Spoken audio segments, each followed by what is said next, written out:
We are in the 2024 Kia EV9. This is Kia's first fully electric 7-seater luxury SUV. In this video, I'm going to give you my first drive and impressions to see how it actually stacks up and if you should pick this up or if you should pass. So first things first, the price. We always have to talk about this price. I am in the fully loaded GT line. If you want to see a full exterior and interior walk around, I have a separate video for that. You can check that out. I'll link it in the card above. And of course, make sure you subscribe to the channel, like this video. But this price is fully competitive. This is the GT line and it tops out at 82,000 Canadian dollars before tax. So after tax, you're looking at about $90,000. But that gets you everything. This is the dual motor variant. I'm going to walk you through the specs. Number one, dual motor, 379 horsepower, 516 pound-feet of torque. So lots of power, lots of torque in this vehicle. I really love that. You can't ever get sick of the power in these EV vehicles. It is just incredible off the line. And you think for a vehicle that is this heavy, that can still tow 5,000 pounds, by the way, that it would be slow, but no, this thing is scary fast. 0 to 60 in 4.5 seconds. That's crazy for an EV that can hold you and 6 other people. That is just immense. I love that. Honestly, I don't get sick of it. And having that flexibility, especially on the passing power, is extremely important. Now, the biggest thing that I always have a headache with when it comes to EVs, the charging infrastructure aside, I'm going to talk about the range. It almost hits that miracle 500 kilometer mark, which I think you really do need to aim for and achieve. That is with a 99.8 kilowatt hour battery. I wish it was a little more. I wish it just broke the 500 kilometer mark, but that is still pretty sufficient range. They also have a heat pump in this vehicle. That's going to help in the winter, especially. You guys know I'm from Canada. In the winter time, your battery is going to take an even bigger hit, but with that heat pump, it should theoretically help. So you have some good range. You also have the 800 volt architecture from Kia. So this is really good. Again, you can charge up to 80% in 24 minutes, they quote. I think that's pretty impressive, but again, the big problem with that is the charging infrastructure in Canada, the United States, especially in Canada, is just really bad. Look, I've driven them all these electric vehicles. You have to have a specific use case for this to make sense. If you're doing lots of long road trips, you're driving a lot, I would probably advise you go look at a hybrid vehicle maybe, or if you want a fully gas vehicle.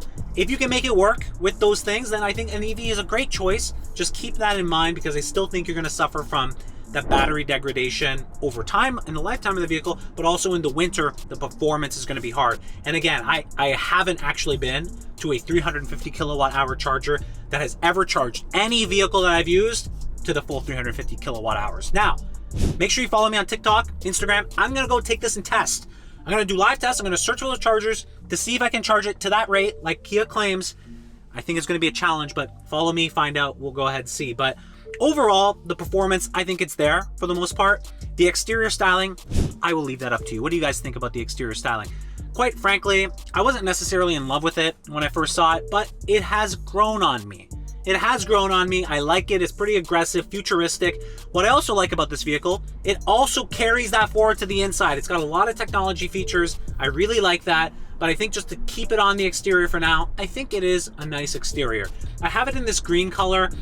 I think the color options on this vehicle are not the best, to be honest with you. They're kind of a little bit dull, in my opinion, but it's still a nice color. I like it. I like the LED treatment up front of this vehicle. So it's got some things going for it. Okay, it's got some things going for it. Now on the inside, that's where I think the magic happens. Not only do you bring a lot of this technology, but also you bring lots of luxury in this vehicle as well. So you can see I am in the option with the 2 captain seats, but I'm in this front seat right now. Very comfortable. These are synthetic leather seats, but they are fully heated, 3-stage, fully cooled, 3-stage, heated steering wheel as well. And also my favorite feature, I love this, massage seating capabilities. I can get a pelvic massage, leg massage, a back massage. You have that here with this. I really like that touch. They also included with this GT line package a relaxation mode. So I made some videos on social media about this. You can go ahead and check that out, but that's pretty cool. You can basically lean back, sleep, take a break from your kids, your family, whatever else it is, and just relax and get massaged and go to sleep. You can do whatever you want. I think that's pretty cool. I like it.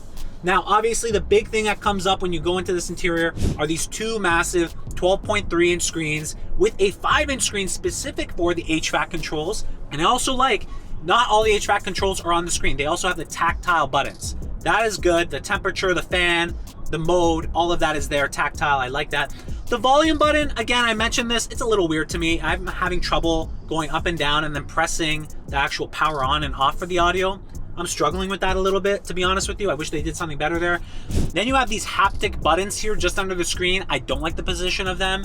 I sometimes find my wrist leaning on them to touch the touch screen. So I wish that was better, but let me tell you, these screens are beautiful, bright, vivid, clean. I love the screens. Wireless Apple CarPlay and Android Auto, I would expect that, absolutely. So that's in here. So the full tech package is really strong. USB-C dotted across the vehicle, a wireless charger, which by the way, accommodates for the camera bumps on 51% of the phones that are out there, which are iPhones. So I struggle with this, you guys know, on my 2023 Lexus NX350H, the wireless charger sometimes struggles with the iPhone because it's got that big camera bump. Everything is soft touch, very little in terms of hard plastic, which I appreciate. It's got 2 sunroofs as well, so lots of light. Let's talk about that light. The 2 sunroofs are up there. I wish it was a single pane, but I can live with 2 sunroofs up there, one for the front, one for the back. Look at the headroom that I have. I'm 5'9", 170 pounds. There's a lot of headroom. This vehicle has a ton of headroom for all 3 areas of the seating. So middle seat, back seat, tons of headroom. I love that. Really good. It makes the cabin feel very open, makes the cabin feel large. I really do appreciate that. Now, in terms of the other tech, this has the Highway Driving Assistant 2. It is so good. Again, check me out on social media, on TikTok, Instagram. But the big important thing is I don't have to constantly touch the steering wheel, or I don't have to be looking at a sensor. Obviously, you're paying attention while you're out on the road, but I don't have to constantly give my steering wheel a massage to let it know that I'm there. I can put it on, like right now, and it's gonna go ahead and drive away. 2.5 minutes I'm gonna have before it actually warns me. That's a lot. My Lexus is 30 seconds. So this honestly makes a difference. So if you're a highway commuter, highway driver, you're stuck in traffic, I'm telling you, that makes such a big difference. And I really felt like I got to enjoy the highway drive much better. I got to actually feel much more stress relief than I would have otherwise with those other systems that required you to keep touching the steering wheel. So good to them on that. You'll notice that the steering wheel stock is a little different. It reminds me of my dad's old Chevy Impala, right? I think it's fine. I had to get used to it, but I think it's perfectly fine. Of course, this has also full regenerative braking, so you can go ahead and adjust that with the paddle shifters. They use that for the regen. Again, I think that that's very good. The power steering wheel, you can also do that, so you can adjust it via power. I like that. Did I mention, by the way, these seats have leg rests? So not only are you being massaged, but they also have leg rests that will lift you up the leg to provide even more comfort and support. Like, look, maybe I'm poor, okay, but this is typically not in the type of vehicle I would expect in a Kia. No offense, Kia. But they've really, to me, upped their game in terms of the luxury here. I really like this. In terms of storage in the center, they have the cup holders. They also have the ability to turn this into a little storage area. You just kind of flip these in, and then if you want the cup holders back, you press the push button. You're great. You can close this as well. They also have a little fingerprint scanner that can load up your profile. Now, Kia, missed opportunity. You should have done authentication to even start the vehicle. Look, so many people's cars are being stolen today. You should have done that. But I think Kia knows that most people are not stealing EV vehicles, so they just thought, forget about that. But I think that was a good opportunity, a little bit missed. You also have your full 360 camera system. So this car has sensors everywhere, right? Cameras, sensors, everything. So you can see 360 mode, change all the views that you want. All of that's there with this vehicle. You have it under control. That's great. The passenger seating, I also like you have the adjustable dials here to move the passenger seat up and down from the middle row. I really like that. I think that's really important. Again, the synthetic leather, I actually think it's really nice. It's soft, it's good. Again, ventilated and heated for the passenger. Unfortunately, the passenger doesn't get the massage seating. So I guess the person that drives gets to be spoiled in luxury, and the passenger doesn't necessarily so much. And then you have a little glove box, that's fine. You also have sunshades for you in the middle row, so I think that's good. It's not automatic, it's just manual. You do that, that's fine. Rear view camera system as well, so you have the rear view glass, rear view camera, you have that. But honestly, there's a lot of room here. And because this is not an internal combustion engine, you don't have the drivetrain going through the middle of the vehicle. You have a lot of open storage down here as well. So this vehicle feels like there's tons of storage, tons of space, tons of room, very airy. It is a big vehicle, but it really feels big inside. It feels like there's a lot of great room inside. Finally, it does have, with this GT package, the Meridian audio system. I really like it. The highs are distinguished, the mediums are good, the lows are separated. Now, it could have a little bit more bass, but to be honest with you, my preference isn't that much bass anyway in an audio system, so I'm fine with it. Now, in terms of the middle seating, you've seen in my previous video, there's so much space back there. I really like it. Look, it's also got the heated seats, the cooled seats, climate control back there, cup holders, USB-C, you have the sunshades, as I mentioned. Even those seats have the leg rest. So the leg rest is there, even in those middle compartments. And then finally, in the third row seating, you still have a good amount of room and tons of that headroom. You can recline those seats all the way back. It's got USB-C back there, cup holders, some storage. So your enemies that you put back there, they're actually going to have a decent time. It's not a miserable experience to be in the third row. The second row is just a luxury. Like, it feels really good in there. You also have this little middle storage compartment that to me almost looks like something from an airplane. I don't know, you guys tell me. And overall, I think the rear seats and the middle row offer a really pleasant experience for your passengers. So honestly, I really like this vehicle. And again, when I drive it, a few of the things that I notice right off the hop is the suspension. The suspension is really solid. It's got an active suspension in the rear, and it really does take the bumps really well. And again, I'm going to compare it with my Lexus because that's what I'm driving every day, my 2023 Lexus NX350H. You know what? Kia wins. Kia wins on versus that vehicle. This suspension is much more compliant. It handles the bumps better. The sound isolation is better in this vehicle. I really like the drive. And I think overall the fit of the materials around this Kia is very good. Very little hard touch plastic. Very little. Everything, if it's not that synthetic leather, and is this soft touch stuff. I really like it. The steering wheel, obviously the thing that you're touching the most, also feels very nice. Some people don't like the steering wheel. I think the steering wheel has a lot of buttons. It took me a while to get used to after driving it a couple days, but now I'm used to it. Look, it's got all these drive modes and terrain mode. Look, I don't know about you, my wife, myself, we're not gonna be going on some rocky terrain with this. I think this is one of those cool things that is there that they can add in their marketing. I don't think it's really gonna be that usable, to be honest with you, but you correct me if I'm wrong. Maybe some of you are like that. Good on you, but I'm not gonna be doing that if I ever bought this vehicle. But the impressive thing to me is just how quick it is. And again, it's always a nice thing to go to an electric vehicle again and experience that, but it's just like unbelievable. You put this into sport mode and you floor it and you're gone. Like, look at this. I just push the pedal to the metal and you're just shocked. This is, it's crazy. Honestly, I am confident if this thing was empty, 0 to 60, I think this would beat me in my 2008 Audi R8. Yes, go ahead, haters. Tell me, Sonduren, you're just a really shitty driver. You can't handle a stick. You don't know how to launch it. Sure, but I'm telling you, consistently, if I put my wife in here and I put myself in the R8 and we had a race, I think my wife in this Kia EV9 would dust me. Yeah, that's crazy. That is just crazy to me. That's the level of power that you have in a family full-size SUV that can hold up to 7 people with the bench seating if you opt for that.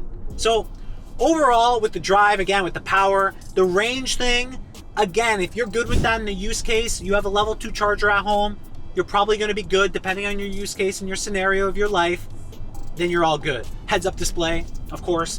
That's pretty common now for most vehicles now in 2024, but I want to call that out. Bright, beautiful, clear heads-up display on this unit in this GT line. And everything is just really done well. So I have to tip my hat to Kia. I think they've done a phenomenal job. And I really enjoy driving this vehicle for this time that I've had it. I'm gonna have it for a few more days. And honestly, I'm gonna put away the Lexus and I'm gonna say, I wanna continue driving this. This is really, really solid. This is a really good vehicle. So realistically, what are the flaws in this vehicle? Honestly, I think other than this haptic touch bar, which again, I don't like actually how it works. I don't like the feeling of it. I don't like where they positioned it. I wish they just made those actual tactile buttons or controls. And then the volume button being this weird slidey thing, which even as I rub my finger on it, I can't get it to move up and down. And if I push hard enough to move it up and down, it presses to turn it on or off. Other than those two pieces, I think they've aced it. Just those two flaws around those two controls. Otherwise, I don't see anything in particular with this vehicle that I'm just like, no. They've done a great job on their first take on this EV9. And honestly, I am really impressed. And again, I really wanted to not like this car because you guys know I don't have the best affinity for electric vehicles today because I just don't think we're necessarily ready yet. But I think they hit it out of the park with everything outside of that. So I think the real question is for this vehicle, if you're looking to buy this vehicle, I think, can you say to yourself, does electric work for me? Do I have a level 2 charger at home? Am I not doing crazy road trips all the time and driving a tremendous amount where the charging might be an issue? If that is not an issue for you and you can go electric, bang, I think this is it. I think this Kia EV9 in this GT line is the choice. I absolutely love it. Again, I don't want to go back home and drive my own Lexus. I want to continue driving this vehicle. This vehicle, for lack of a better word, is sick. I love this thing. And just the power, look at this. Oh my God. That's crazy. I just, I don't even know what to say. All-wheel drive, 0 to 60 in 4.5 seconds. It's nuts. And I feel comfortable. Look, I'm getting massaged. I'm getting a full body massage right now. I just pressed the massage button. I'm getting a full body massage while I'm in this rocket. This is just unbelievable. So I hope you guys enjoyed this video. I'm going to enjoy continuing to drive this thing for as long as I can before I have to give it back to Kia. If you have any questions, leave them down in the comment box down below. I'll be answering all of them as much as I possibly can. If you enjoyed this video as well, be sure to subscribe. Be sure to like this video. Over 200,000 followers now across YouTube, TikTok, Instagram.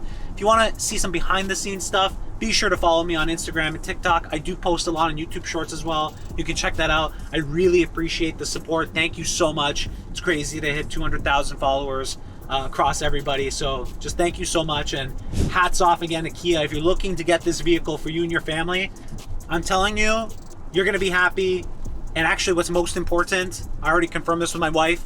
My wife was happy. My wife was like, this is a really nice SUV. So we're actually now considering what do we do. And you guys know I'm the biggest Lexus lover in the world. And now I am left wondering, where does my heart lie? Thank you, Kia. I'll see you guys in the next video.